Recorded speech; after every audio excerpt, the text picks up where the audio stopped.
Everybody, welcome. I'm so glad you're here. Drop hello in the comments if you're ready for the launch for justice. Let's give it up for that, you guys. This is our first one. We've never done anything like this before. So I'm going to introduce myself and tell you a little bit about what you can expect today. I think it's going to be absolutely incredible, but I want to make sure you know who I am. If you've never heard of me before, drop new in the comments. If you've been here before, you're a Cashley, drop OG in the comments. We are going to have a time, and I'm talking about something that I have not talked about in this container before like this, but this is going to be the most important 90 minutes of your life and of your rights, okay? So if you are someone who is an entrepreneur, a business owner, you care about justice, you're trying to figure out what should I be paying attention to in the news, how do I grow my business right now, I'm feeling heavy, I'm feeling like I don't got no power, I'm feeling a little helpless, then you are in the right place because we are going to give you the tools you need to dominate in this season under this administration, and I'm going to give you real news in a world full of fake. Is that okay? If that's okay, then drop good in the comments. So let me introduce myself to you guys. My name is Ashley Kirkwood. I left a $300,000 law firm track job. I was a partner track attorney at Kirkland & Ellis, McDermott, Will & Emery. I worked as a summer associate at Sidley & Austin, where Michelle and Barack Obama met. That's the claim to fame of the firm. They do other stuff, but I feel like that's why they should be famous. And now I've built a multi-seven-figure speaking, coaching, and consulting business, and I own a law firm. Now, while I was practicing as a federal trial attorney in my day job in big law, my pro bono practice was civil rights work. So for me, this conversation is not random. It is not trendy. It is not a pivot. This is part of who I have always been. I'm very grateful to have a dad who was involved in protecting the rights of the community. I remember marching with him when I was around 10 and 11 years old. He taught me history.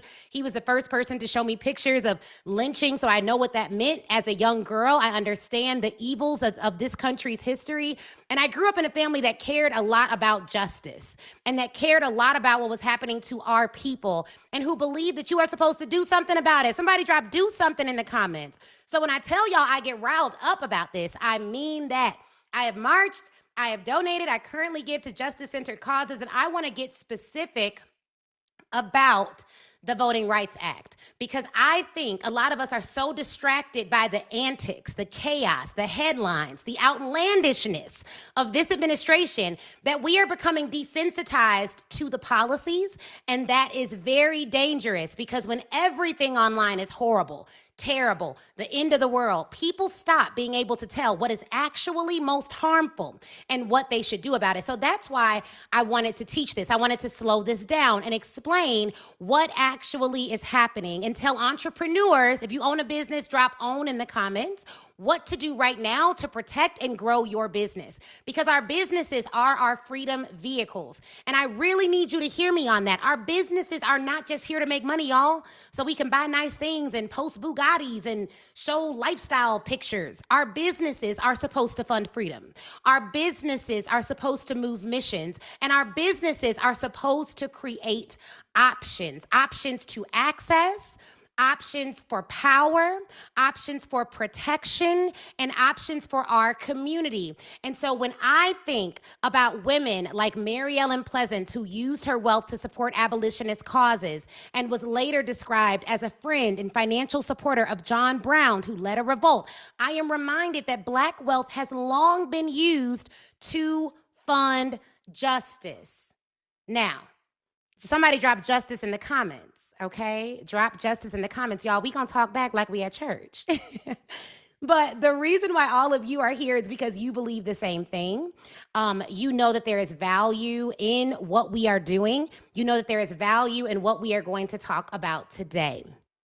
So we are just like our ancestors. We are just like entrepreneurs like Madam C.J. Walker, who built extraordinary wealth and then used it to fund Black education, social services, and anti-lynching efforts. So no, this is not new. Now, for those of you who don't know me, I do an event every year called Black Women Sell Live. The great-great-granddaughter of Madam C.J. Walker is going to be at that event. Okay, she's going to be at that event. Literally, the great-great-granddaughter of Maggie Lena Walker is going to be at that event. Maggie Lena Walker is the first woman to charter a bank in this country. She's a sister, and that bank, remnants of that bank, are still around today under a different name. But the bank that she founded was called the St. Luke Penny Savings Bank. And so I think about that, and I think about how we have always used our businesses to fund institutions. Okay? So this is not new. This is our tradition. And the problem is many of us are busy. Somebody say amen. Tired, somebody say amen, underfunded, and overwhelmed. Those are real things. So I'm not here to tell you to be everywhere and become an activist tomorrow. No. What I'm going to tell you to do is this. Be informed enough to protect your freedom vehicle, which is your business. Make more money. We're going to talk about how to do that. Somebody drop money in the chat. Y'all, there is nothing wrong with making money. In fact, more of us need to make more money. And then I want you to commit a portion of your money to causes that matter so that you do not feel helpless while rights are being chipped away around you. One of the ways I never felt ashamed, y'all, about making money is that I use my capital for change. That matters to me. And I want that for you too. So today, we are going to pledge, I'm going to tell y'all the amount later, but we are going to pledge a 5-figure investment into an organization that is fighting for justice. That's the ACLU of Alabama. Somebody comment the ACLU in the comments. Comment ACLU. Some of what I teach today may be new to you. Some of it you may have heard before, but a lot of it is going to change the way that you are doing business. And I'm teaching it this way on purpose because I do not just want you informed, I want you equipped. I want you to be able to repeat this message to somebody else. We have always been an oral people, so we're going to do this thing orally. And yes, I am going to put this on YouTube later so you can go back, watch it, take notes. But right now we're live in community. And I want you engaged all the way through. I want you talking in the chat. I want you processing in the chat. I want you thinking about your business in the chat. I want you thinking about your future and how you're going to fund the future of this movement. Because even in times like these, this is still a phenomenal time for you to grow your business, comment, grow. And later this year at Black Women Sell Live in Atlanta, okay, you'll be continuing this broader conversation around business growth, legacy, and what it means to build in harder times. So today, here's what we're doing. We're going to get informed, we're going to get strategic, and we're going to fund the fight. And we're going to do it today. Somebody comment today in the comments. So we're going to get into it, y'all. I'm excited. Are y'all excited? If you're ready, comment ready. If you're ready, comment ready. So yeah, we're a 2-time, I think we're about to be a 3-time Inc. 5000 company. We're a 2-time Inc. 5000 company right now. I graduated from Northwestern Law, y'all. So, ask about me, okay? And then I actually was in the news for winning a civil rights case at Kirkland and Ellis. That was one of the first trial where I was like one of the leading trial lawyers on that case. It was for a man who was incarcerated. We won him a historic judgment against the state. So I love that. I love that. So let's get into this information. We've helped over 7,500 experts, more than 400,000 in our free communities, former federal trial lawyer, won the Inc. 5000 award, but let's get into why we're here today. So we're going to cover the 3 moves every Black entrepreneur must make right now. And first, you want to know what actually happened. And then you want to find out how you're going to grow in this climate. And then you're going to pick your lane. Somebody comment lane in the comments. Everyone is going to take action today. Somebody comment action in the comments. Okay? Before I get into this damage report, now I'm going to give you a damage report. Top 10 things that the Trump administration has done that directly impact businesses because this matters. Okay? And again, y'all, my name's Ashley Kirkwood, built a multi-7-figure business. I've been doing this for a while. I want to make sure I get into the information to give you guys what you need in order to protect yourselves right now. Number 1, this is the truth. We're not going to give you the social media truth, not somebody posted a thread truth. I mean, what actually happened from real legal sources. This is part 1. Move two that we're going to cover is about growing in this climate because I need us funded, not frozen. Somebody drop funded in the comments. I need us building, protecting, selling, and staying strategic. The third thing we're going to do today is I'm going to help you to pick your lane because everybody is not supposed to do the exact same thing, but everybody can do something. Some people are called to the front lines. Some people are called to fund the front lines. Both matter. So let's get into move number 1. Okay, this is where you want to take some notes. Where are my note takers at? Drop notes in the comments. Where are my note takers at? Let's get into it. And let me say this up front. The goal here is not to overwhelm you. The goal is to make sure nobody can manipulate you because you don't understand what's happening right now. That's the goal.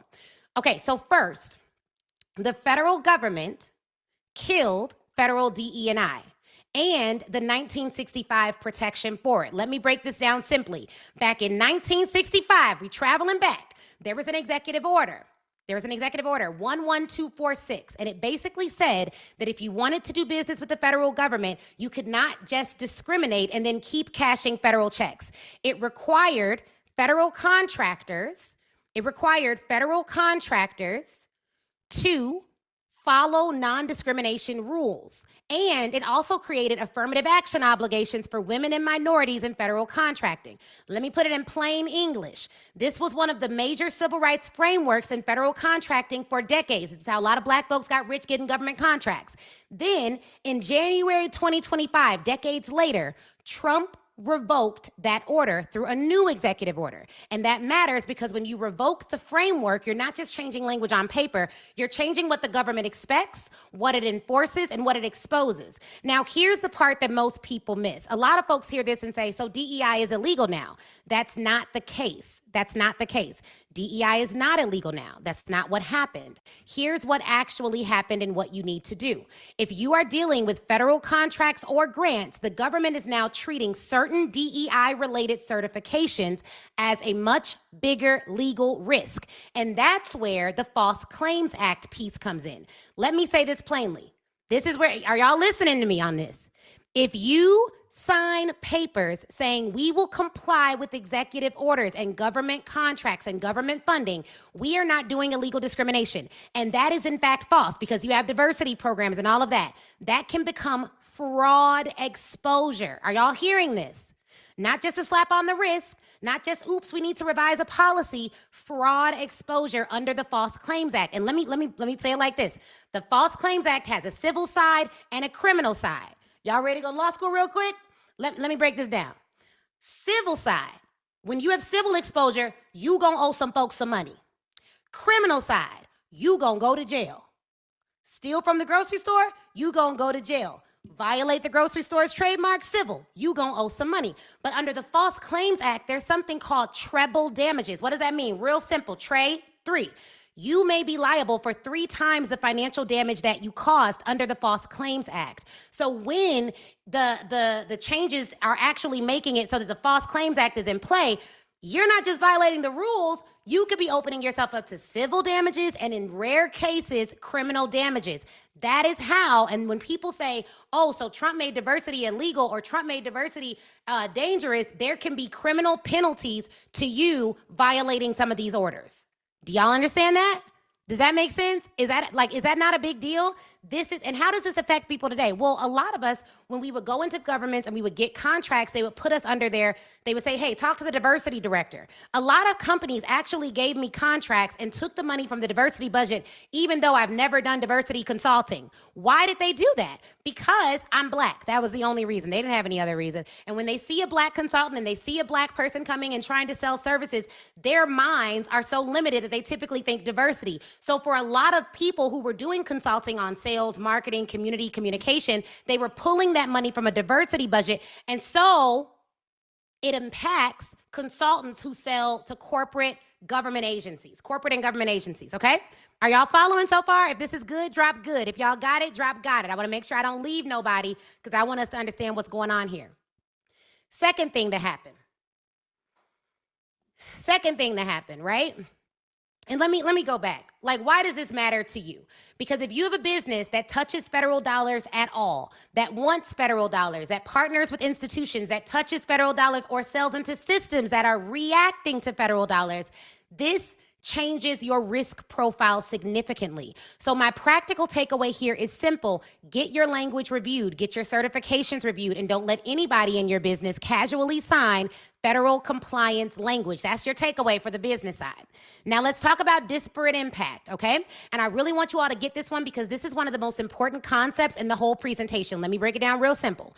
Not all racism is loud. Has anybody ever been at a job and you felt like they were being racist, but they didn't call you an N-word? Anybody? Just drop me in the comments, like totally been there. Not all racism says we don't hire black folks. Sometimes racism shows up in policy that looks neutral on paper, but in practice, it hits black folks folks harder. That is what disparate impact is about. It's about the impact of a rule. It literally helps you to fight systemic racism, which lives in the policies and the systems. So the big case here is something called Griggs versus Duke from 1971. Do you realize how some of the things that this administration is doing is reaching back into way, way, way far back in the past? In a nutshell, here's what happened, y'all.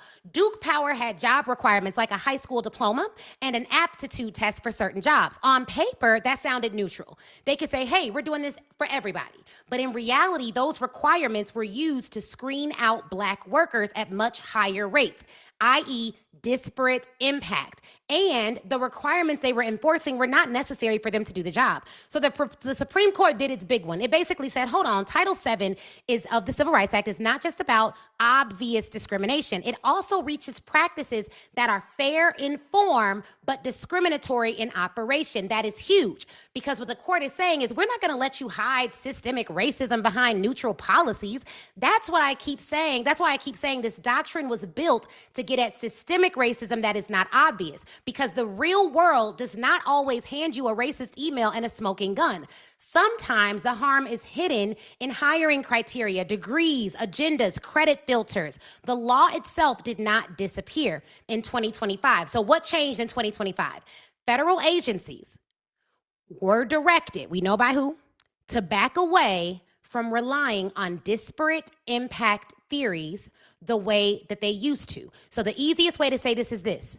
The rule can still hurt people, private lawyers can still sue, but the federal government stepped back from chasing those cases as aggressively. And why does that matter to you? Because a lot of people think, well, if the government isn't enforcing it, maybe it's not a real issue anymore. No, it is still a real issue. It just means that the burden on who gets to protect and defend against it shifts.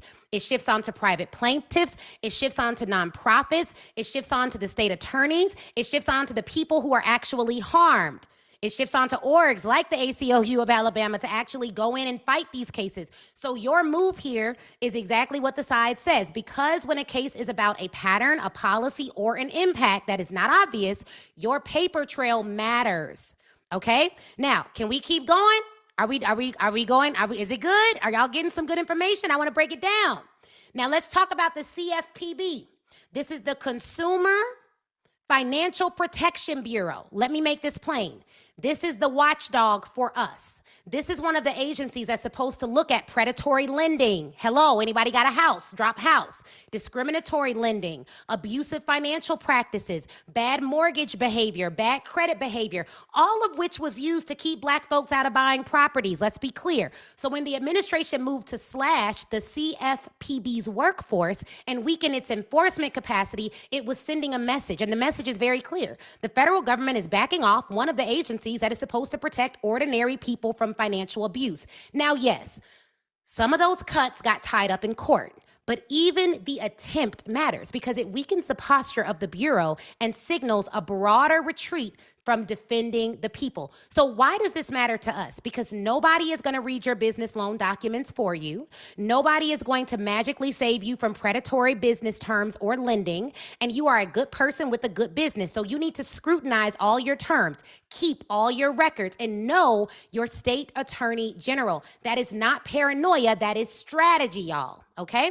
Hollowed out the Department of Justice Civil Rights Division. Did y'all hear about this? Let me say this as simply as possible. The Department of Justice Civil Rights Division is supposed to be one of the big federal enforcers when systems are violating civil rights. So when pattern or practice investigations go down, when consent decrees slow down, when certain voting rights and discrimination cases are not being pursued, what that means is not that the harm has disappeared. What that means is that the federal government is no longer showing up in the same way to protect people. And that is exactly why I say that nonprofits and private firms are now the new front line. That's why we need the ACLU of Alabama. The cases still have to be filed. The communities still have to be defended. This is where the financier lane starts making sense. Litigation, trust me, runs on money. We used to outspend the other side, outwork and out-strategize the other sides at all them big firms I worked at. How could we do that? Because we were rich. Movement infrastructure runs on money. Now, what do? You need to give money to the private funds that are doing the work. Okay, let's talk about this next one. Rolled back education civil rights. This is big. How many of y'all got kids in college? Drop kids. A lot of people heard about the Harvard and UNC admissions case in 2023. Did you all hear about this case? If you heard it, drop heard. If you didn't heard it, if you haven't heard it, drop tell me. Okay, let's break this down. Race-conscious admissions got struck down. That's the part everybody heard. But what happened after that is where things got slippery. There was a Dear Colleague letter that stretched that admissions ruling far beyond admissions to scholarships, programs, and other kinds of opportunities. So let me say that plainly. A case that was all about college admissions started getting used as a weapon in conversations far beyond college admissions. At the same time, the Office for Civil Rights was cut roughly in half. We talked about that. And there were moves towards dismantling the department altogether. So why does this matter? Because if you serve schools, if you partner with schools, or if you build programs in education, you need to know what the law actually said versus how people are trying to use it. And this is a theme you're going to hear from me over and over again. A lot of the danger that's happening right now is not just the actual ruling or the actual executive orders, it's the overreading of the ruling and overreading of the executive orders and not having a consciousness of what's law, what's fiction, and you, who sells to corporate? If you sell to corporate, drop sell in the comments. You need to be able to educate your clients on what is actually law and what is not, and how your actual services comply with the law right now so you can still get your money. Now, let's talk about the MBDA. Y'all know what this is? The Minority Business Development Agency. It was the one. Somebody drop one in the comments. It was the one federal agency specifically dedicated to growing minority-owned businesses. And that matters because when you are talking about pipeline, contracts, capital, technical assistance, access, this agency was literally built for that. So when it gets reduced to a shell, that is not symbolic. That is literally practical harm. That means fewer doors, fewer connectors, fewer pathways, less money for us. So if the pipeline publicly shrinks, what do? We have to rebuild privately. CDFIs, community banks, corporate supplier programs, real human-to-human relationships in the world of AI. That's going to be your move to continue getting these contracts. So you can't send templated pitches talking about, I got my minority certification for this. You have to be able to have ROI-centric conversations with companies. We have tons of sponsors for Black Women Sell Live, and none of them are Black-owned companies. All of them are run by people who don't look like us, but we had an ROI conversation, and we still closed all those contracts. 6 figures in contracts in less than 6 weeks, because I understand the language of ROI, return on investment. If you think that you are going to get corporate dollars right now because they're trying to do something good for the hood, you are wrong.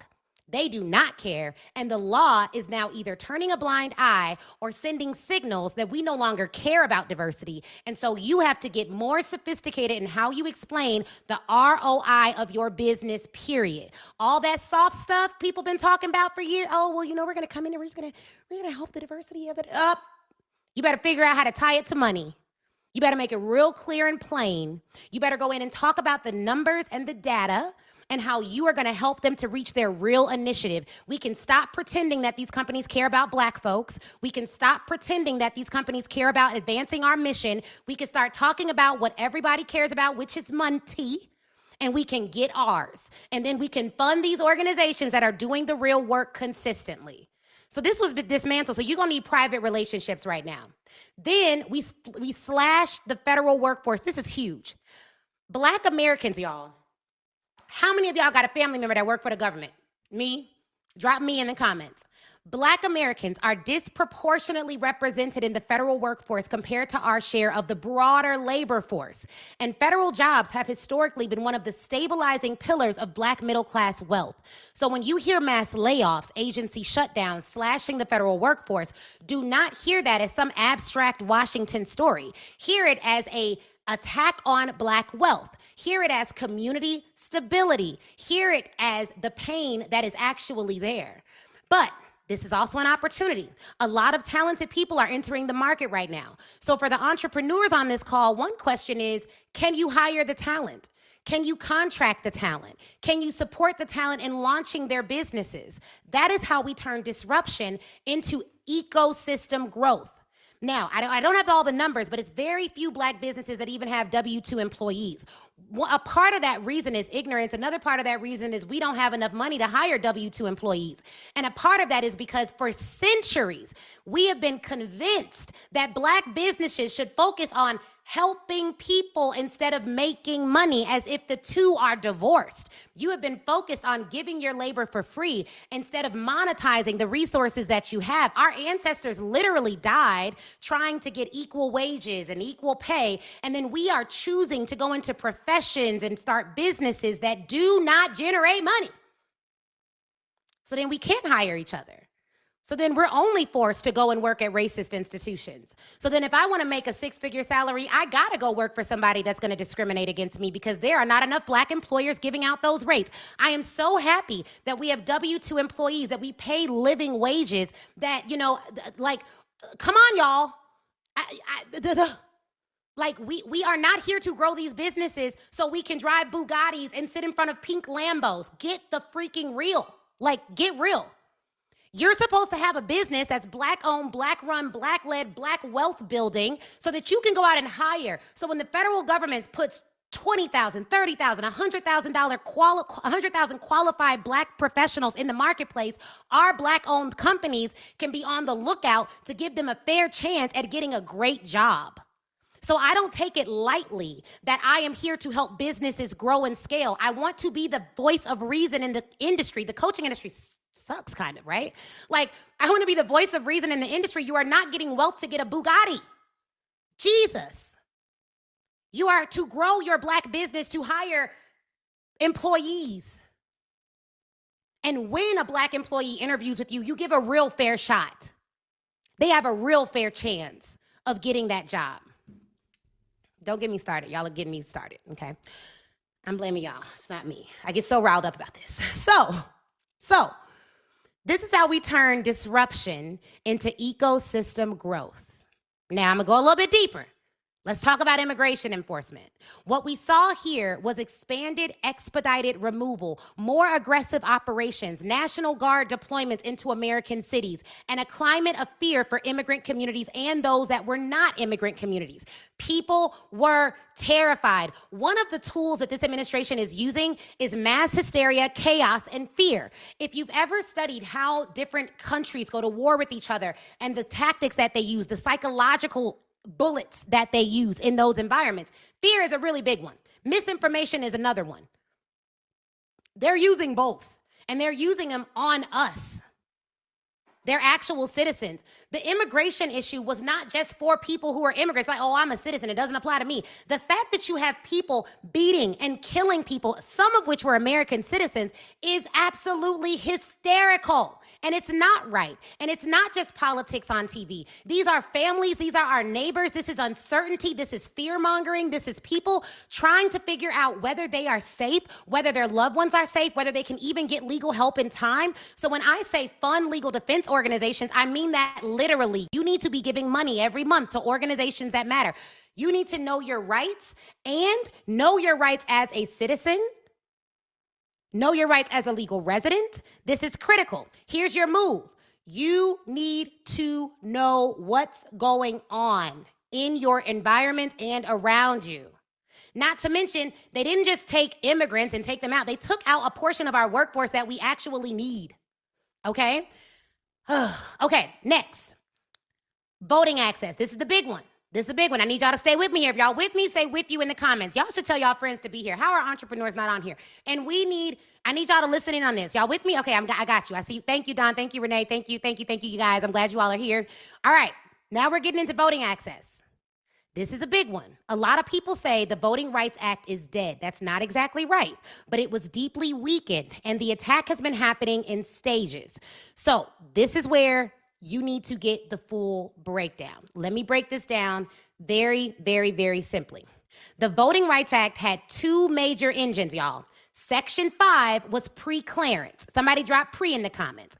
All that meant was that certain states with a history of racist voting laws could not change their law absent federal approval before changing their voting rules. They had to get cleared to change their voting rules. That's what Section 5 of the Voting Rights Act held, okay? Now, Section 2 was the nationwide tool that let people challenge the voting rules or district maps that diluted minority voting power, okay? Now, enter Shelby County v. Holder. All right, let me tell you about this case in a nutshell. I'm gonna break this down. I hope I'm being very clear and making this simple. Shelby County was a county in Alabama. Y'all hear Alabama? That's why we're here for the ACLU of Alabama today. That challenged the formula Congress was using to decide which jurisdictions had to go through pre-clearance. Does that make sense? So they were challenging the formula the government was using to determine whether a county needed to go through that pre-clearance process. And in 2013, the Supreme Court said the formula was outdated and unconstitutional. Now, let me tell you what that means in real life. The court did not say racism in voting is over. They did not say we already solved this problem. What it effectively did was switch off pre-clearance. And once that happened, states no longer had to come and ask permission first. They could move, and then communities had to chase them after the fact. That is a huge difference. Let me tell you why. Pre-clearance stopped harm before it happened. A lawsuit effectively means that the harm has already happened. The election might be over, and people have to spend time and money trying to undo damage. If I can make this really plain, all of this stuff was set up so that Black folks had equal opportunity to vote. That's what the civil rights movement, the big part of the civil rights movement was about that. Pre-clearance said, hey, before you change your law because you did so much racist stuff in the past, come over here and get approved. The court basically said, you know what, skip all that, we good. You can just go on ahead. And do whatever you need to do. And if it's harmful, then sue after the fact. A lawsuit after the fact means that the harm already happened, y'all. So that's not good. So if somebody says, why does Shelby County, that case, why does it matter to me? That's why. It moved us from prevention to reaction. Somebody drop reaction in the chat. And when you're dealing with voter suppression, reaction is expensive and reaction is slow. Then you have Allen versus Milligan. Okay, this is in 2023. Now, this case is important because it gave people hope that Section 2, the other engine behind the Voting Rights Act, still had some real strength. In a nutshell, Alabama had a map. We're back in Alabama. And Black voters challenged it under Section 2 because the state should have had a second majority Black congressional district. I hope I'm saying that right. And the Supreme Court agreed that Section 2 still applied and upheld that challenge. So for a moment, it was like, okay, Section 2 still has some teeth. Black voters can still win. The tool still matters. Because again, Section 2 isn't prove that it's racist, it's does it have a racist impact, okay? So boom, that's what they're looking at. And that is exactly why what happened next is so serious. Let's get to Louisiana.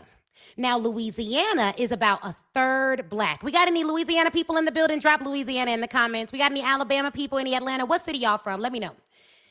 Okay, let's get into it. Y'all. And the census, after the census, the state drew only one majority Black congressional district out of 6. Now, y'all might be like, Ashley, why does it matter how they draw this stuff? What does this have to do with anything? Y'all, if it's a majority Black district and it's drawn like that, chances are they'll have Black representation because typically your representation mirrors the racial demographic of the people. Let's just be real. If you're in an all Black district and it's all white folks running and one Black dude running and you Black, chances are, absent you reading all of the different policies and really not agreeing with what they do, chances are you're going to have Black representation. Even if there's a majority, like 5 or 6 Black people running that district, because you have to live in the district you run in some instances. So that's why. Do y'all see that? Okay, so that's why that matters, how they draw these maps. After the census, the state drew only one majority Black congressional district out of 6. Now, even without being a lawyer, a lot of people can hear that and think, wait a minute, if the state is roughly 1/3 Black, how do you end up with only one district out of 6? Exactly. Y'all following along. Give it up for y'all. You're following along. That was the issue, people. So Black voters sued. They sued. And in the Robinson litigation, they won. Federal courts found that the map likely violated Section 2. And Louisiana eventually drew a second majority Black district. So we got a win. Give it up for them for getting a win. Boom. That's great. So pause there. This is important. That second district was not a handout. It was righting a legal wrong. That's what Section 2 is supposed to do. It's supposed to say you cannot draw maps in a way that dilutes Black voting power. But oh, it didn't stop there. Then came the countersuit.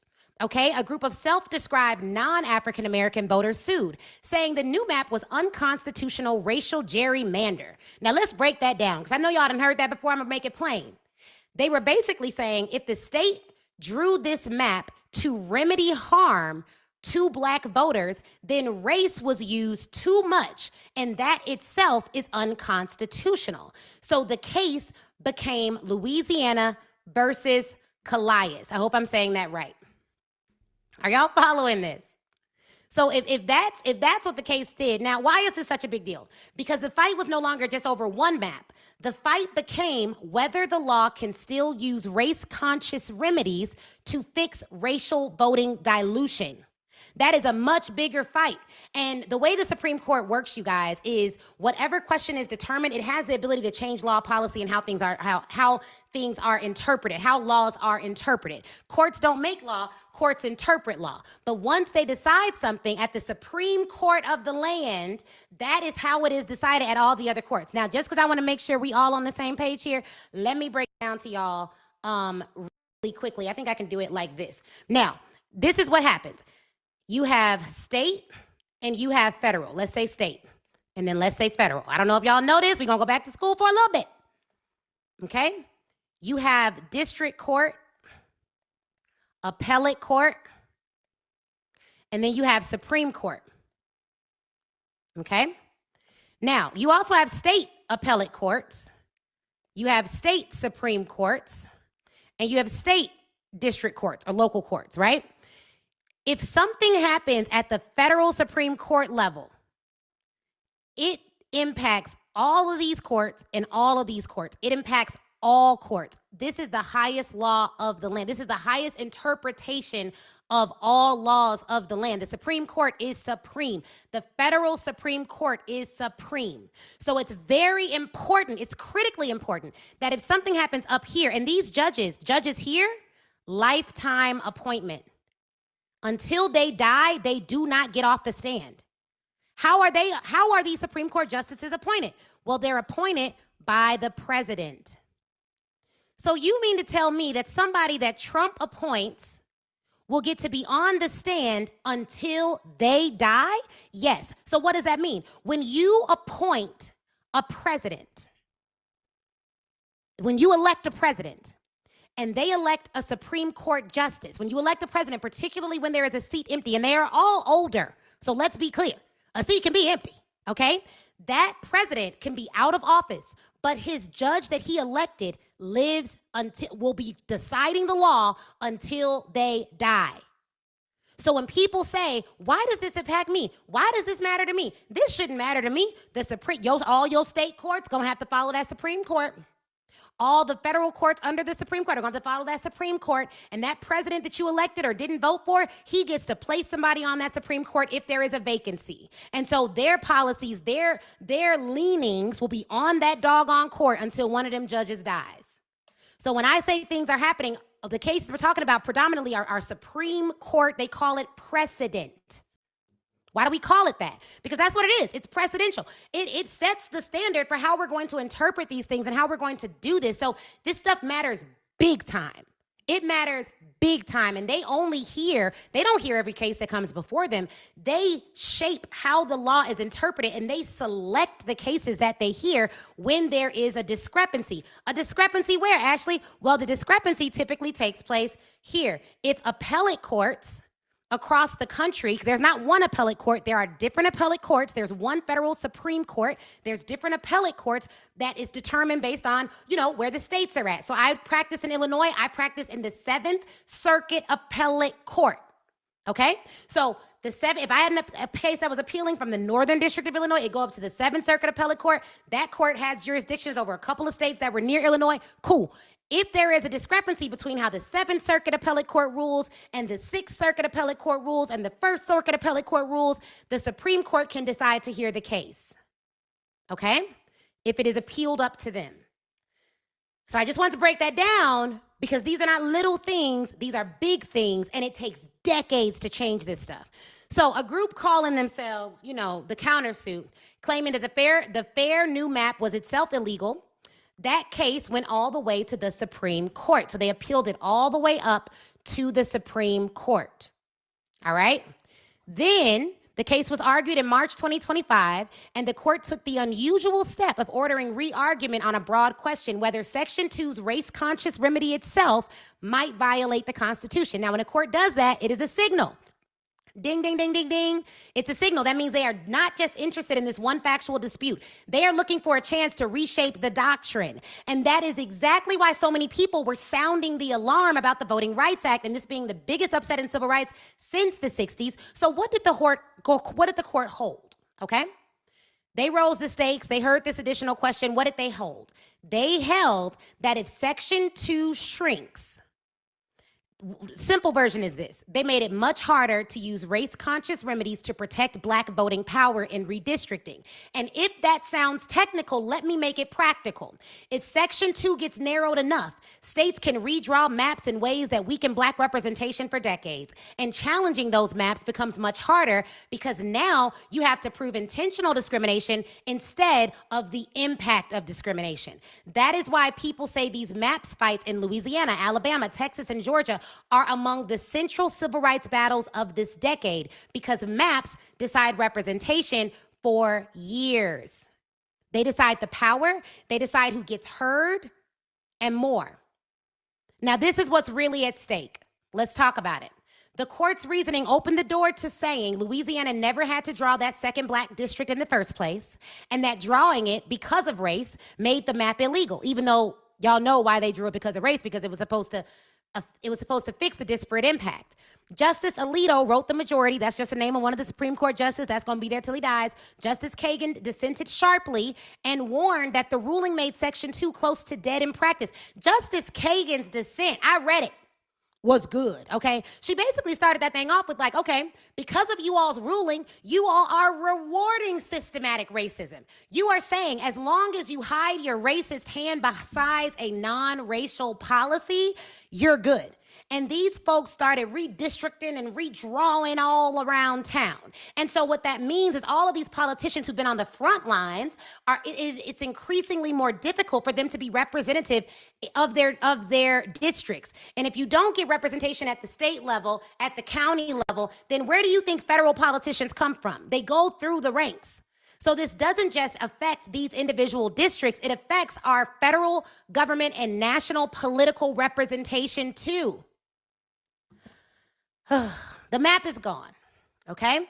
The map is gone. The state must draw a new one. I promise y'all I'm gonna tell y'all what y'all should do to grow your businesses in a minute. The floodgates are open. Florida, Tennessee, Alabama, they all moved to eliminate majority Black districts because now they can. That's why this is not just about Louisiana. And if that tool got hollowed out, which it has, this is the impact. If it wasn't about race, then after all this, why did they start redrawing all the lines to eliminate majority Black districts? Now let's talk about the history. Congress can rewrite the law. States can still choose fair maps, but nobody's forcing them. And we're seeing all across the South, when they have a choice to do what's right by choice without the law backing what's right, they do not choose to do what's right by and large. So, last thing, this administration also targeted the Smithsonian content, including the African American History Museum, and there were purges of books and disappearances of Black history content from federal websites. And I want to say something here that I think is really important. When people start fighting over history, y'all, they are fighting over power. Okay? Because if I can control what gets remembered, I can control what people think is real. And if I can control what people think is real, I can control what people think is normal and what people think needs to be resisted. This is why I keep saying you need to own your platform, own your email list, own your archive, own your story, read history, go buy books before they're no longer available on Amazon. Do not build a life where other institutions can erase your work with one decision. Okay? So what's your move here? You got to learn your own history. You cannot rely on the government at all. We should have learned that after slavery, but some of us still were trusting the government. I don't really understand why, but that's okay. You have to own your own. Your institutions can be pressured. Own your platform. Do your own research. Now let's do a quick fact versus fiction. Fiction. DEI is illegal now. It's not. There's no statute that made all private sector diversity education illegal or diversity, equity, and inclusion illegal. The real issue is federal contractors, federal certification, and whether a program crosses the line into unlawful discrimination. Let me make this very plain for those of you that sell to corporates. That's a lot of what we teach, so I know a lot of you all do this here. If you are selling to private companies, but that private company has government contracts, government grants, government dollars, they have to comply. So they cannot have your anti-racism training to help their Black employees. They can have a communication training helping all employees. They can't have we're going to do an event just for women, men can't come. So if you're selling like that to companies, then you have to be very careful, because you're opening yourself up, you're opening them up to liabilities that they don't want to be opened up to. But if you understand the law, there's a way to do everything that complies. Great lawyers know this. I have big billion-dollar clients. I couldn't come to them and be like, that won't work. I had to find a way to make it legal. Well, you can't do it like this, but if you do it like this, it complies with the law and blah, blah, blah, blah. So all of you need to be knowledgeable enough to give people real information so that they can hire you, give you your bread, and still comply with the law so it doesn't mess up theirs. Fact versus fiction. The Civil Rights Act was repealed. Every major civil rights law is still on the book. The statutes are still there. What changed is the enforcement priorities. Okay? Next one, affirmative action is banned everywhere. That's false. The 2023 admissions ruling was about college admissions, and the extension of that logic into jobs, grants, and contracts is still being fought out. Grants for Black founders are banned. This is false. It's not categorically banned, but race-exclusive programs have higher litigation risk, so people have had to restructure. Think about the Fearless Fund case and others like that. The Voting Rights Act is dead. That's false. Not exactly. But key tools, the engine behind it, Section 5 and Section 2, severely weakened or no longer in effect, okay? So in some context, right, key tools have been weakened so much that in some contexts, they are far less useful than they used to be, all right? There's nothing we can do. What do y'all think, true or false? This is false, right? Somebody drop false in the comments. Courts blocked or narrowed a lot of actions in 2025, but those wins happened because lawyers were funded and communities were organized. Helplessness is fiction. Strategy is fact. Now let's pivot, because I do not want to tell you what they broke. I want to tell you what to do. Is that okay? If that's okay, drop that's okay in the comments. So move to, how are you going to grow in this climate? The movement needs you funded, not frozen. One, you're going to lock down your IP. I'm right now in a process where I'm about to, have to go ahead and sue somebody because they violated our IP. And y'all know we can't stand for that because I'm all about the fight back, right? So lock down your IP. Register your trademarks. Let me be blunt. If you build something valuable and it is not protected, then part of your work right now is not just creating, it has to be securing. Like, tighten your contracts, payment terms, IP ownership, termination clauses, and if you touch federal money, certification language. This is not the season to have loose paper. This is the season to get eyes on your documents. Fortify your foundation. Entity structure, insurance, business credit, cash reserve, and diversified banking relationships. If you're a business owner and you only have one banking relationship, you're at risk. You want to have multiple banking relationships, and you want to have multiple payment processors. I know this is not the flashy stuff. I know this is not the sexy stuff, but boring structure is what lets you survive chaos. Own your own audience. Your email list and your SMS list matter because platforms can throttle you and institutions can change overnight. If you do not own access directly to consumers, directly to your people, then your business is more fragile than you think. Now let's talk about sales. Okay, budgets moved. They did not vanish. That means you need to sell outcomes, revenue, retention, leadership, and performance. If you did anything with diversity, equity, and inclusion, you are now focused on revenue, retention, leadership, and performance. People may rename the budget line, but they still need the result. They still need people from different backgrounds to work together. That may have been under diversity. Now you're going to call it communications training. Credentials are your moat in a very noisy market. Receipts matter. Case studies matter. Track records matter. Credentials matter. If you are someone who is selling something that you are not a true expert in, it's going to be tough. Yeah, real tough, because you ain't got no proof that you know how to do that. You need to sell what you have mastered. Okay? One key to our success, I'm not competing where I can't win. I am competing where I am excellent, great, and better than the competition. This sales stuff, I got. You want to learn sales? I'm the best to teach it to you. Pipelines beat panic. Daily outreach beats doom scrolling. Follow-up beats anxiety. And offers beat overthinking. Diversify your revenue. Maybe you have corporate and consumer. You have speaking, right? 3 lanes give you resilience. Where are you getting your money? I'm not saying start 5 to 10 different businesses. But out of the one business that you have, based on your one expertise, who are the different markets that you can lateral into? So we serve small to medium-sized businesses and help them sell more services. We have sales training and all of that. So we started selling to tech companies this year for them to sponsor our events. That's where the $119,000 in corporate sponsorships came after 6 weeks. Those are my results, not yours. I'm not making no guarantees. Most people don't do nothing no ways. But what I'm saying is we're thinking we're going to do the same mission, but we're going to get a different funding source. Does that make sense? So you want to read primary sources over hot takes. Read the order, read the opinion, read the law, or a summary from someone who did. Everybody's hot take comes after the document. Start with the document. Read primary sources. Time box your news intake. What do I mean by that? Look, I'm not sitting up all day watching the news. I got things to do. And I don't recommend you do that either. Take one action per the headline that you read. 15 minutes a day at a set time. Not the first thing, not the last thing. Your attention is business capital. Spend your attention like money. The first part of your day should be doing revenue generating activities. If you want to get caught up on the news over lunch or watch a CNN source over lunch, which, still is a little bit, it may not give you the best information, but if you're going to do that over lunch. Don't give your best business attention to nonsense in the morning. But be informed. So give yourself 15 minutes a day to stay informed and try to read as close to the original source as humanly possible and automate your giving. Automate your giving. And you're taking one action per headline. If a story matters, give it one action item. Like, what are you going to do as a result of this? A donation, a call, a contract review. If it cannot give you an action item, it is entertainment. Close the app. Automate your giving, because if your news consumption does not produce action, then a lot of the time it is just emotional self-harm dressed up as being informed. I'm going to say that again.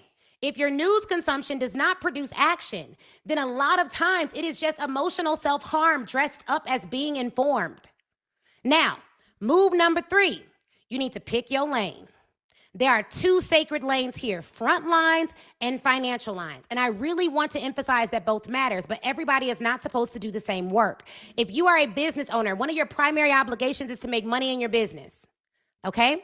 The courtroom matters. Organizations like the ACLU, the NAACP Legal Defense Fund, the Lawyers Committee are litigating cases the government is not pursuing the same way. The ballot matters. Black voters matter. Fair fight. The state coalitions are fighting the map battles that shape representation for a decade. The community matters. Groups doing direct service, mutual aid, bail support, and immigrant legal defense funds are doing the intake work on the ground. They're on the front line. So pick your lane. If you are front lines, that may mean organizing, marching, serving as a legal observer, doing pro bono work, serving on a board, registering voters, teaching Know Your Rights workshops. If you are a financier of justice, somebody drop a 2 in the chat. That may mean a recurring monthly gift, a percentage of your next launch, a fundraiser for your people, funding a case, funding a fellowship, funding an organizer's salary, okay? And this is what we're going to do today. And I want to say this very, very clearly. There is nothing passive about funding the fight. Money is movement infrastructure. Now, the blueprint for this is Mary Ellen Pleasant. She really is the blueprint. She built wealth, used it to fund liberation. She did not choose between wealth and justice. She used one to drive the other. Okay? That is the energy I want us in. So here is my ask today. Today we fund the fight. Now let me see how many people we have on here, you guys. We have 303 y'all on here. Oh, we could do this easy. We have 303 of us on here right now. If y'all with me, say with me. Here's what I want to do. I want us to raise $100,000 for the ACLU. We're going to give them $10,000 today. I'm not going to ask you to give $10,000. Y'all with me? If y'all are with me, comment with you. I think we can raise $100,000. I'm going to tell you exactly how. You just saw the damage. You just saw who is doing the work. And right now on this call, we are raising money for the ACLU of Alabama. Why them? Because they are on the front lines of the voting rights and redistricting fights in the Deep South, the exact battleground we just walked through. All right, now, I'm not going to just ask y'all to give money. I'm going to reward you for giving money. Somebody say reward in the comments. I'm going to reward you for giving money. I want 50 people to give $1,000. If that's you, drop 50 in the comments. I want 50 people to give $500. If that's you, drop 500 in the comments. And I want 50 people to give $100. If that's you, drop 100 in the comments, okay? So here's what we're going to do. Now, I told you guys I'm going to give them $10,000. I'm going to show you guys how you can give. And when you give, we're not just going to say thank you. We're going to reward you. Here's how. Donate today while we're here, and we are going to give to you. This is a pitch, but I'm not asking you to buy anything. I'm asking you to give to the ACLU, and you're going to give it directly to them through our link. It's going directly to them. It's not going to us and then going to them. It's going directly to them. You donate, you send us your receipt, and we unlock rewards for you very simply. If you give $1,000, we're going to give you this. It's not the Speaker Rated Cash course. It's the Your First Five-Figure Contract course. The Your First Five-Figure Contract course is going to show you exactly how to land your first corporate contract. It is the complete flagship system. Every single module, nothing is held back. The same training our clients have used to land 5- and 6-figure contracts in the past. Not a guarantee, because FTC says I can't give y'all no guarantees, but this is what we've used in the past. Clarity in your speaking career, how to land corporate contracts, branding through the press, a sales panel featuring 7-figure sales professionals, and more. We're going to give you how to select your niche, how to find your signature, how to onboard clients, how to implement it and take it to the next level. We're going to give you all of that when you donate $1,000 to the ACLU. All you're going to do is send us the receipt. I'm going to give you the link in the comment.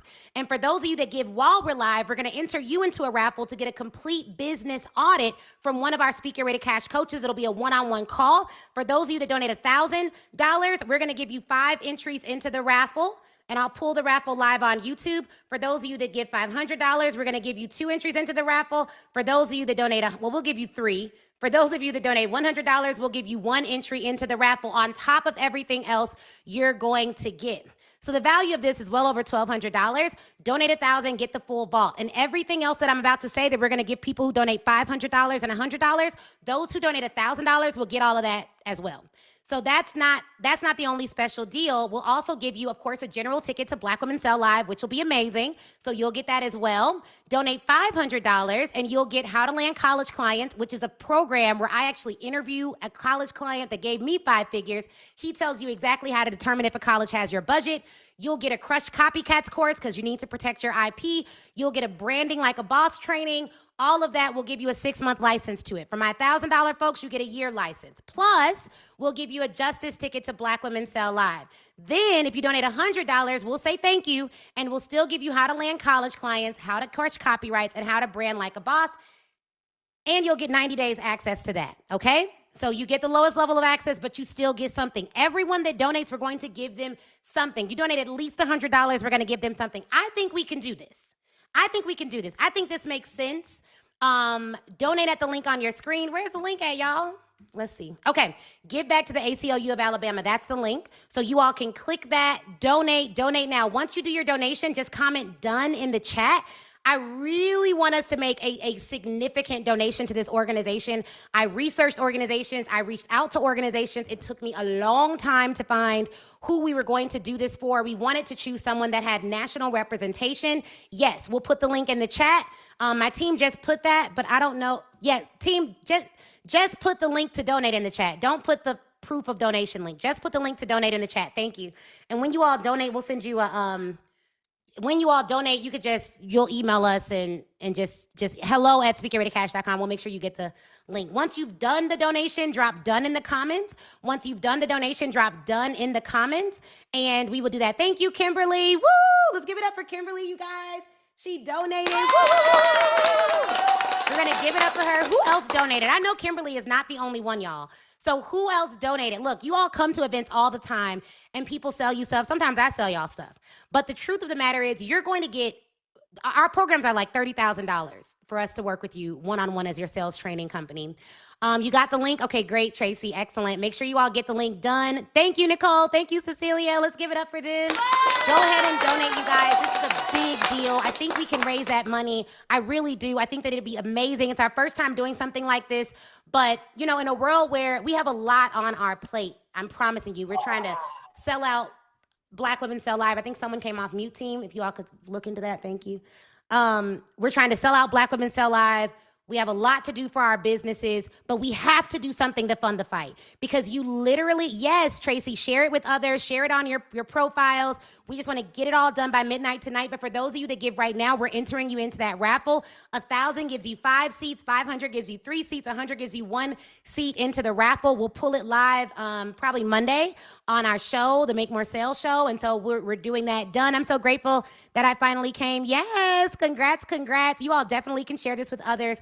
I'll also put it on YouTube, so you all have that as well. We're going to donate $10,000 today, and so I'll make sure that my team gets on that now. The raffle is for one-on-one business coaching. Now, to put it in perspective, you all, and team, you all can keep dropping the link in the chat. To put it in perspective, y'all, I charge $100,000 for VIP days. That's just facts. And they all sold out last year. They're sold out for this year. We charge $30,000 for our lowest level in our mastermind. We're in the world of coaching, there's Targets and there's Tiffany's. We're Tiffany's. We're going to meet with a business owner that gives their donation today because we want you winning. At the fact that you donate, let me just explain. Thank you guys so much. Okay, look, let me just explain. I don't want to work with business owners that don't have a social justice mission for their business. And what I mean by that is I want you to grow your business as large as humanly possible. But the goal for my business is not just to make money, it is to make a difference. And I don't make a difference by making my core business a nonprofit and all of that. No, that doesn't make any sense. My core business is going to make money. I'm going to give a portion of those proceeds to justice. My goal in helping experts to sell their services to corporations and to get better at sales and to host events that make sales is very simple. I want to work with people who want to disrupt systems. Okay, by way of consulting, education, maybe you're an accountant, maybe you're a lawyer, maybe you have a legal system you want to disrupt. That's our mission. So when you are someone who's like, Ashley, you know what, I'm with that. I'm not just making money for me. And I'm saying $100, y'all. Many of us are not going to be on the front lines. Many of us are not going to be fighting. Many of us are not going to be going out with picket signs. Some of us might. But if you're not, you have to at least give so that when you see the news and when Trump does something else today, because he's going to do something else today, you can actually know that like your money is going towards the fight. So I am asking you guys to put your money where you say your justice desires are, to give at least $100. And I'd love if you all chose to do a recurring donation. We do a recurring donation. I don't know how much it is. Probably something like $500 a month to the Southern Poverty Law Center. And then on top of that, we give to our church and other organizations that are doing well. We were able to cut a $25,000 check last year to our church that's doing good work. But I just want to be really clear. It is, and I hope this is the right QR code, you guys, because again, I did ask for this to be updated. So I really hope this is the right QR code, team. I hope all these QR codes are correct or y'all are at least posting the right link. But if not, we'll figure it out. But I want to make sure you all are giving to these organizations. And I did put in WhatsApp the correct, like make sure it's the correct QR code because they emailed us another one right before this. But yep, that doesn't look like the QR code that's updated in here. That QR code looks different. Okay. Yeah. Okay. All right, y'all. Okay, so we're gonna figure it out. But look, here's what I want you all to do. They'll have to do it manually since we didn't, Okay. All right, we'll have to figure it out. But yeah, you all are given to the ACLU. You all have the right link. We'll make sure that you all get the right link. We want to make sure you all have what you need to give. Here is, hopefully they're dropping the right link in the chat as well. This is the correct QR code. Your other QR code did also go to there as well. They'll be able to track it. They'll just have to track it manually. But you all they're giving the right link in the chat, which is really good. But let me tell you all something. How many of you all saw what's going on in our country and just felt hopeless? Be honest, raise your hand. Raise your hand if that was you. Like, that was totally me. Like, I just was like, I have to do something. And so what I did was I picked up my phone and I made a video about the voting rights decision. I read the dissenting opinion. I read the opinion. And I made a video about what was going on. And I broke it down to people. And people were like, oh my God, thank you for explaining this because I just haven't had time to really dig into it. And I get that. But I also was like, I got to do something else. Like one of my skill sets is selling. That's why I'm a sales trainer. And so it's like, what if we use that skill set for good? Thank you so much, Lisa. Girl, I love you. Thank you. I so appreciate you guys. Thank you so much, Donna. You guys are gonna literally make me cry. Like, I just think it's so bogus what's going on in this country right now. And what I hate more than what's going on in this country is that a part of their misinformation campaign is to make us feel like we can't do anything. And we can do something. And you may think that, like, okay, Ashley, if I give $100, that's all I can give. I can't give $1,000. If you give $100, and maybe if you just give $100, that's one thing. But there's 300 of us on here, you guys. If all 300 of us gave $100, like, that is money that they can use. If you go and look at the salary, that's $30,000. Go and look at the salaries what the ACLU is paying. Right? If all of you just gave $100, that's $30,000. I'm gonna give 10, that's $40,000. I've reached out to some of my rich friends that they gonna give some money. They're gonna give some money too. Do you see what I'm saying? Okay, Mahogany, great question. Team, drop the link for them to submit the receipt and just say submit the receipt. I know I told y'all not to earlier, but drop the link for them to submit their receipt so they can get all their prizes. We're gonna drop it in the chat right now. And then also make sure, if you donate it, make sure you drop done in the comments, because we will go back and reach out to you and give you what you need to get your receipt. But we also have the link for that. So if you've already done it, they will drop the link to submit the receipt. It's also above. So they've done that. Thank you so much, Shamika. Yes, thank you, Elaine. You guys, we're doing it. We are donating to causes that matter. You know, I'm so just happy about this. Like, I don't think you guys realize, like, I do not fight this hard for my business so we can just have money. Like, I really do genuinely believe I want to be I'm an employer. We employ people. We give 401ks. We have benefits at our company. You know, we just hired someone for $85K, and that does not include her bonus. She should be well over 6 figures by the end of the year. We just posted a job for $150,000. Like, we are a Black woman-owned company posting 6-figure jobs, paying people a living wage all over the country. That is fighting back within itself. But we also have to know that in the civil rights movement, when it was Madam C.J. Walker, when it was Mary Ellen Pleasant, they were building these businesses, they were busy making their money, but they still gave money to causes that matter, and that's exactly what we should be doing. I don't care if it's $100, I don't care if you give $10. I don't care if you give $10. You have to give something. We cannot just keep watching the news and being like, this is so bad, Trump is so bad, but you're not giving to the people who decided to stand up to this man. Like, I have a friend, God ain't petty, but I am. Shout out to her shirts. But she talks about something. She's like, people are afraid of diversity, but not afraid of dictatorship. How? How are we afraid? How are you afraid of diversity? You're not afraid of dictatorship. And one of the things they want to do is they want to get you so desensitized to the harmful impacts. And I haven't even talked about half of the stuff he's done. I haven't gotten into, like, Palestine, Iran, and all. Like, we haven't even gotten into that, okay? Israel, we haven't even gotten into I just focused on what is most impacting your business, but this war is also impacting your business. The tariffs are also impacting your business. The fact that there is international unrest is also impacting your business. We have a travel company. The fact that we got to reroute planes and people are scared to travel. Fear is what causes recessions. Recessions are not always caused by true economic indicators. Many times they're caused by the amount of fear that you put into the market. So when people are scared, they hoard. They don't invest. Many of you serve business owners. You serve people. You serve consumers. The more scared this president makes our citizens, the more scared people are to travel into events, the more scared they are to do business outside of who they know, the more scared they are to be attacked or ridiculed. Like, fear breaks economies. And so when there is a large amount of fear in the economy, it negatively impacts our businesses. The average Black woman-owned company does $40,000 or so. That's not going to work. No, that's not going to work. It's not.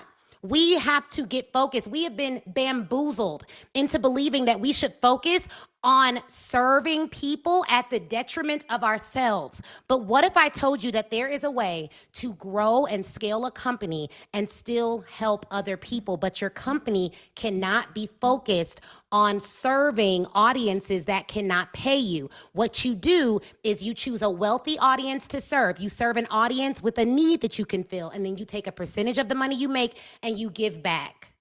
I had a mentor, older white guy. We could be real on this call, right? Drop real if we can be real.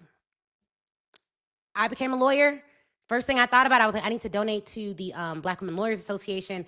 I need to do this. I originally went to law school, you guys. I was going to be a public defender. And then I realized that they make $40,000 a year. This is back when I was in school. And I think it was like $45,000. And I was like, I don't want to live in poverty. So I did not do that. I then went on to work for a big law firm. And what was so interesting, thank you, Tiana. I love you, girl. Thank you so much. When I went and worked at this big firm, the first thing that I did, thank you, Lisa, for donating. Give it up for them, you guys. The first thing that I did, y'all, is I went to my firm. This was a big firm now. I didn't do public defender work. I was making $200,000 right out of law school. And they asked me, what do you need in order to accept my offer? Because I had multiple offers. One thing that you need to understand is you need to have leverage. I don't go into any meeting without leverage. Your leverage can be multiple offers. Your leverage can be multiple clients. I have a very good marketing system. There is not a client that has anything over me. I have lots of clients. I have lots of ability to market. I get thousands of new leads every month. That is my leverage in the marketplace. I can choose to work with who I want. I can decline who I want as well. But I go in and she's like, what do we have to do? Because I know you have offers from all the top firms. I had like 14, 15 offers, if not more. And I told her, I need you to donate to the Black Women Lawyers Association in my name. And she said, oh, well, we could do that easily. And that's when I realized, oh, crap. If I go and work for wealthy institutions, if I go and get big contracts, if I build a big business, then I can still be a financier of justice, even if I'm not always on the front lines.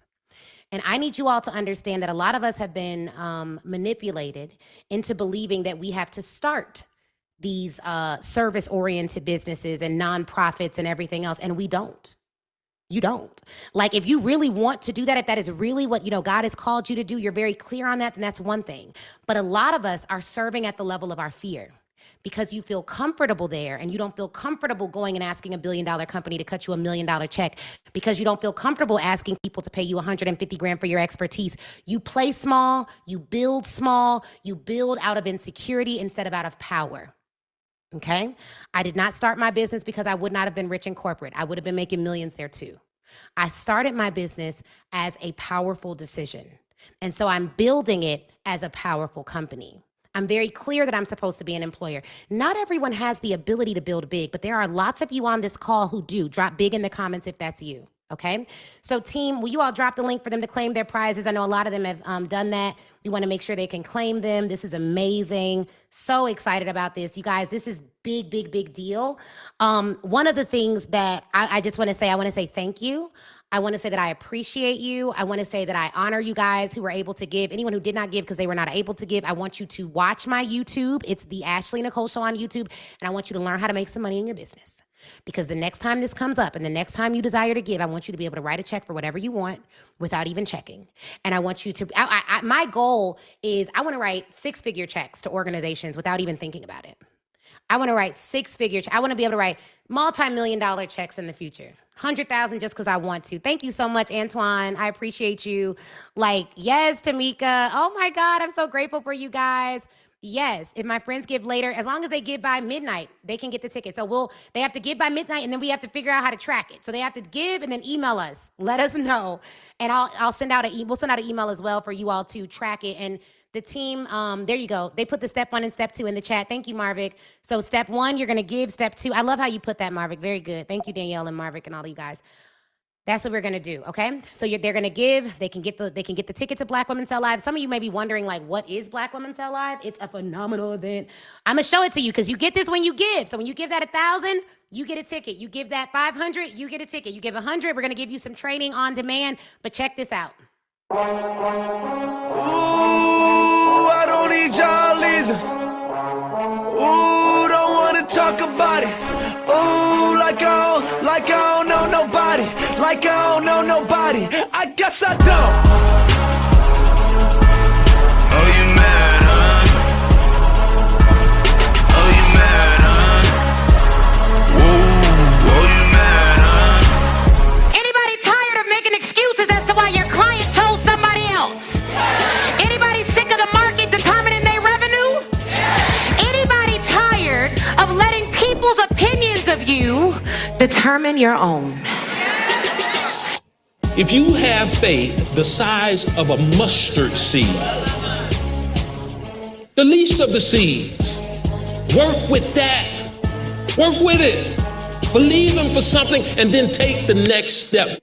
Everything that you have gone through in your life is exactly the reason why you will be successful. There is not a downtrodden situation, a familial abuse, a personal attack that will not equip you for your next level. If you look at the stories of a lot of champions, they get dark because champions had to be cultivated to be strong. And the very trial that you're saying is a curse is probably the weight that is coming to make you strong. We do not have to settle. We do not have to be manipulated. We can have anything we want as soon as we want it. How many of you are truly ready to make this your time?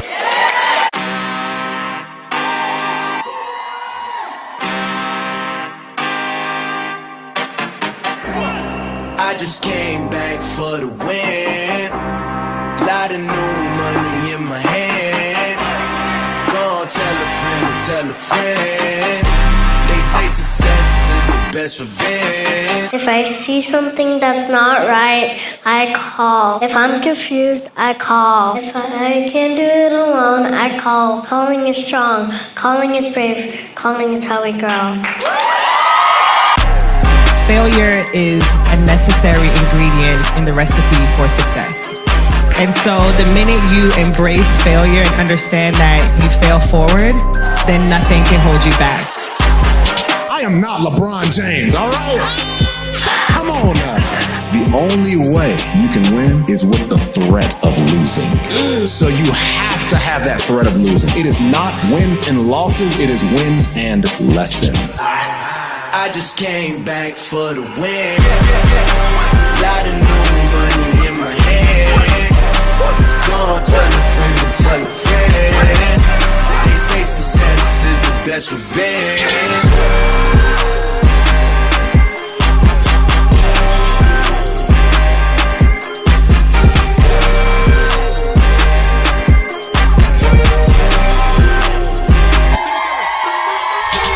Amazing. Okay, this was so cool. Oh my gosh, this is amazing. Okay, so before we close out, does anyone have any questions, any comments, anything like that before we close out? I would love to hear from you guys. Thank you guys so very much for coming, so very much for donating. Please send your proof of giving so you can unlock your prizes and your awards and all the things. The name of the YouTube channel is The Ashley Nicole Show. I will send out an impact report for how much we raised. I would love to do that. I just need everybody. Black Women Tell Live is September 25th to the 27th. As long as you guys complete your form. So we're going to work with the ACLU to track. And then as long as you all complete your form for us, that'll be great. We'll email out a recording of this as well so that you guys have it. This was amazing. This was amazing. Like amazing. So cool. Really cool. And just thank you again for everything that you guys are doing. Patricia, yeah, come off mute. I was wanting to know, I don't know how I got into the queue, but thank you. And thank you so much for what you're doing. I think I'm just so proud of you. Like from away out here in North Carolina, I'm just so proud of you. We need so much of you in this world, for real. Because a lot of us are just lost in the sauce, honestly. But I was wanting to know if you helped out with the ACLU in North Carolina, because that's where I'm from and that's where I have my issues. I am dealing with a lot of moms who have lost their children. So we are in that piece of the injustice system, working through that system, and just any help that we can get. I don't know how I got in your queue. I thank God that He points me in different directions to try to get where I need to be. But I thank you so much again. But yeah, that was my question. Yeah, of course. So no, and I really just, the ACLU of Alabama, they're one of the organizations on the front lines of the Voting Rights Act. And that was the opinion that I read. And that's what I felt called to just really raise money for. So I don't even live in Alabama. I live in Atlanta and I'm from Chicago, but they are doing that work. So when you all give to them, they're doing work that impacts the entire nation. Now, in terms of reaching out, they were really easy to get in touch with. We used a tool called Apollo.io. You can find any company's information on there. So if you want to get in touch with someone specifically at that branch, you can use that tool. My team will drop the link in the comments. You can use that tool to find their their email, you want to probably reach out to the executive director and then they'll get back to you. A lot of them, even though the ACLU is a huge national organization, what was explained to me is that the Alabama and the North Carolina, they kind of run more like startups. They have a smaller team and they're doing a lot of work with a little bit of funding and budget and resources. And so when we support them, even though you see the big ACLU name, we're really supporting them specifically to keep doing that work. But shout out to you for the work that you're doing. And we personally help businesses make more sales. So day to day, I'm typically talking about selling, pitching to corporations, doing things like that. But, you know, I just care so deeply about what's going on right now that this is something that we're doing to help them. And so your donations go straight to them. I don't hold your money. I don't see your money. And that's why you all have to show us your receipt and report to us the receipt. So they've dropped it in the chat. You all can do that. Yeah. All right. Awesome. But thank you so much. All right, guys. So here's what I'm going to do. I am going to put this on YouTube. You all can, we'll send out an email. We'll share it around. And we will make sure that we email so that you all can do your donation, step 1, and then 2, submit that you did your donation so that you can get prizes. And we'll put a link, we'll put in the email too, all of the things that you all get, all right? So that you all donate. So everyone who donates while we're live now, just drop done in the comments so we can track you. Drop done if you donated while we're live because we want to enter you all into that raffle that we'll do on Monday. Team, just add that to my calendar. So drop your dones in the chat so we could track you. We could track you. Just drop done in the chat. And then you'll submit your receipt. You'll submit your receipt.